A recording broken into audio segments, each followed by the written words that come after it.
হ্যাঁ, অনেক বড় বড় একটা প্রাণী। হাতির কথা বলতেছে, এটা আসলে কি আমার কথা না, মানে আমাদের বইতে এভাবে লেখা আছে, মনে হবে তোমার বুকে হাতি পাড়া দিয়ে রাখছে, একটা হাতি পাড়া দিয়ে রাখছে।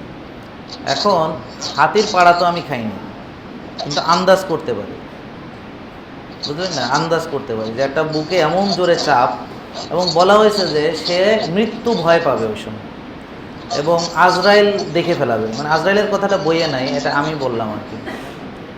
মানে মনে হবে আজরাইলটা দেখে ফেলাইছে। বিশেষ করে যারা এই হার্টের রোগে আক্রান্ত হয়েছে তাদেরকে একটু জিজ্ঞেস করেন যে কি পরিমাণ ব্যথা, মনে হবে এখনই মারা যাবে।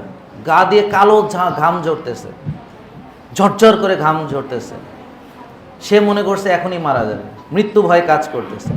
ব্যথাটা এমন মনে হয় হাতি একটা পাড়া দিয়ে রাখছে, সে কোনো শ্বাস নিতে পারতেছে, এবং ব্যথাটা রেডিয়েট করে, এখানে ঘাড়ের দিকে আসে, এভাবে রেডিয়েট করে। হ্যাঁ, এটা মনে করি আপনার মাথা, হ্যাঁ, এটা মনে করি হাত। হ্যাঁ, যাই হোক, হার্ট তো খুব সুন্দর বুঝতে পারতেছি। তাহলে হার্টের ব্যথাটা এই ঘাড়ের এদিক দিয়ে এই দিক দিয়ে আসে, এইখান থেকে, এই ঘাড়ের বাম দিকে, বিশেষ করে বাম সাইডে ঘাড়ের এদিক থেকে এই যে দাঁতের এই পর্যন্ত, কান পর্যন্ত এদিক চলে আসতে পারে, অথবা এই বাম হাতের একদম এই আগা পর্যন্ত চলে আসতে পারে, কারো এইটুকু আসে, কারো এইটুকু আসে এই পর্যন্ত, এমনকি ডান দিকেও যেতে পারে, ডান হাতেও আসতে পারে। এমনকি কোনো ব্যথা ছাড়াও আপনার এমআই হয়ে যাইতে পারে। এটার নাম হচ্ছে সাইলেন্ট এমআই। এটা বিশেষ করে ডায়াবেটিস রোগীদের বেশি হয়, সাইলেন্ট এমআই। কোনো ব্যথা নাই, হার্ট অ্যাটাক করছে। তো যে লোকটার কথা বলছি ওনার ব্যথা ছিল, প্রচণ্ড ব্যথা,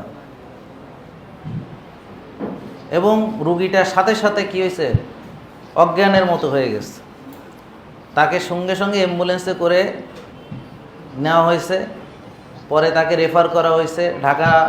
সেখানে পরে এই রুগী আলটিমেটলি আইসিইউতে চলে গেছে। আইসিইউ মানে বুঝেন তো, লাইফ সাপোর্টে আর কি, আইসিইউতে চলে গেছে। তা আইসিইউতে গেছে, পরে মানে সাধারণত কার্ডিয়াক রুগী সিসিইউতে যায়, তো রুগীর বেশি কন্ডিশন খারাপ, আইসিইউতে চলে। তো এই রুগীটা পরে দেখা গেল তার এনজিওগ্রাম করার পরে, পরে সেটেল হয়েছে, বাঁচছে, মনে নেই। এনজিওগ্রাম করার পরে দেখা গেল তার একটাতে 100% ব্লক, একটাতে 90% ব্লক, একটাতে 95% ব্লক, একটাতে 85% ব্লক, এবং তাকে ডায়াগনোসিস করছে ট্রিপল ভেসেল ডিজিজ, মানে সবগুলো ট্রিপল, তিনটা মেইন করোনারি আর্টারি তিনোটাতেই ব্লক, এটাকে বলে ট্রিপল ভেসেল ডিজিজ। এখন এই রুগীটা যদি আপনি হন, এখন আপনার জীবনটা কেমন হবে? আপনি যদি বেঁচেও যান, মরে না যান, তো এখন আপনাকে বাইপাস করতে হচ্ছে, ট্রিপল ভেসেল বাইপাস লাগে, রিংয়ে টিংয়ে কাজ হবে। বাইপাস মানে হচ্ছে আপনার পায়ের থেকে একটা ভেইন এখান থেকে কেটে নিয়ে ওখানে বাইপাস করে দেওয়া হবে, যে ওখানে যেখানে ব্লক হয়েছে তার সামনের দিকে থেকে নিয়ে আবার পিছনের দিকে লাগায় দেবে, যেন ওই ব্লকটা বাইপাস করা যায়। বুঝতে পারছেন? ওপেন হার্ট সার্জারি, ধরেন এখন আপনার যদি একটা ওপেন হার্ট সার্জারি হয়, আপনার কাছে কেমন লাগে? এখন আমি যদি বলি যে আপনাদের সবার পরিণতি এদিকে যাচ্ছে, এখন তো আপনি বিশ্বাস করবেন না, কিন্তু আমরা আপনাকে কিছু পরীক্ষার মাধ্যমে, যদি আপনার পরীক্ষার ব্যাখ্যাগুলো একটু জেনে নেবেন, একদিনে তো সব ধরনের আলোচনা সম্ভব হয় না।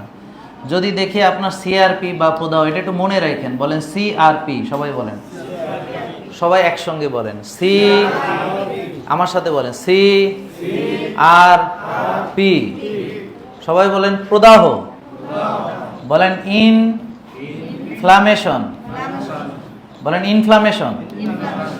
তার মানে এটা একটু মনে রাখেন, এটা আমাদের আলোচনাতে আবারও আসবে।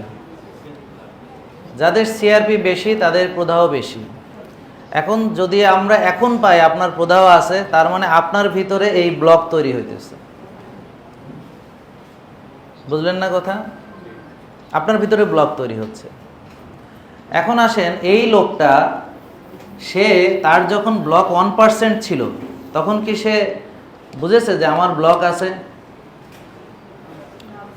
তারপরে যখন ব্লক 2% হয়েছে, বুঝেছে? বোঝেনি। এখন যখন ব্লক 75% হয়েছে, বুঝেছে? যখন 85% হয়েছে, যখন 95% হয়েছে, এমনকি যখন 100% হয়েছে তখনও বোঝে নাই। বুঝছে যখন আইসিইউতে গেছে, যখন এনজিওগ্রাম করছে, যখন তার বুকে ব্যথা হয়েছে।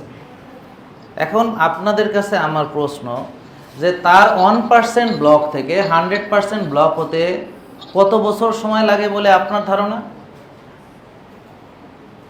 প্রায় 35 বছর। যারা বেশি নষ্ট তাদের 25 বছরে হতে পারে। বোঝেননি কথা? বেশি নষ্ট বলতে বোঝাচ্ছি তার খাওয়া দাওয়া, ব্যায়াম, ঘুম, টেনশন, দুশ্চিন্তা, অ্যাংজাইটি, স্ট্রেস, বুঝলেন না কথা? অলসতা, বিলাসিতা, না ব্যায়াম ট্যাম করে না, কিচ্ছু করে না।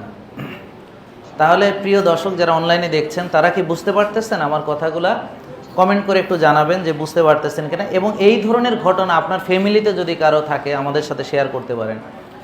আপনার কোনো আত্মীয় স্বজনের ভিতরে বা ফ্রেন্ডের কোনো বাবা মা বা অন্য কেউ, এই ধরনের ঘটনা কিন্তু এখন খুবই কমন। যদি এরকম কেস এখন আজকে দেখতে চান, চলেন সবাই মিলে আমরা হৃদরোগ ইনস্টিটিউটে যাই। কয়েক মিনিট পর পরই এরকম রোগী ঢুক